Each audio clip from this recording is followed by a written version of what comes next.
আমার হাতে যেটি দেখতে পাচ্ছেন এটি একটি ইলেকট্রিক কম্বাইন সকেট।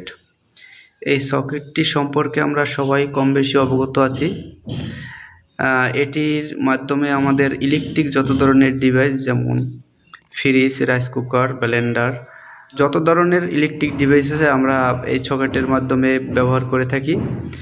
কিন্তু আমরা অনেকেই জানি না যে এই সকেটটি কিভাবে কানেকশন করতে হয়। আমি মনে করি আজকের ভিডিওটি যদি মনোযোগ সহকারে দেখে নিতে পারেন, এই সকেট কানেকশন করা একদম সহজ এবং ইজি একটি বিষয়। তো আর কথা না বাড়িয়ে চলুন দেখে নিই সকেটটি কীভাবে কানেকশন করতে হয় এবং সঠিক সহজ নিয়ম আসলে কী। প্রথমে আমরা সুইচ দিয়ে শুরু করব। এই যে ডিভাইসটি দেখতেছেন এটি হলো আমাদের সুইচ, এটি হলো আমাদের অন অফ সুইচ। তো আমাদের এখানে কিন্তু অনেকগুলো টার্মিনাল আছে। আমরা কিভাবে বুঝবো যে সুইচ থেকে ফেজটা কোন টার্মিনালে ইন হবে, সেটা বোঝার সহজ উপায় এই যে দেখতে পাচ্ছেন এল মানে আমরা যে ফেজ তারটা যেটা টেস্টার শো করে, এল মানে লাইন। এই যে লাইনে আমরা ফেজ তারটা দিয়ে দেব।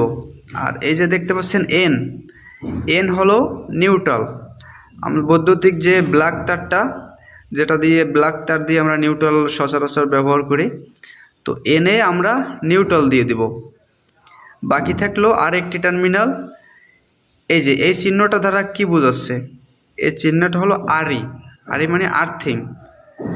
যে আমাদের এই সকেটে যদি লিকেজ বিদ্যুৎ হয় বা আমাদের একটা ফ্রিজ বা যে কোনো ইলেকট্রিক ডিভাইস লিকেজ বিদ্যুৎ মানে বিদ্যুৎটা লিকেজ হয়ে সরাসরি বডিতে চলে যায়।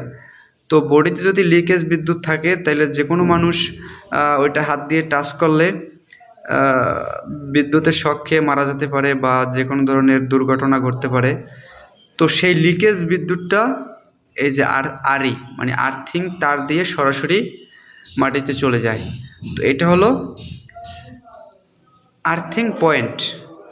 তো এই টার্মিনালটা খুলে আমরা আর্থিং পয়েন্ট দিয়ে দেব। এই যে আমাদের ফেজ তারটি সুইচের উপর প্রান্তে ইন করেছি। এই যে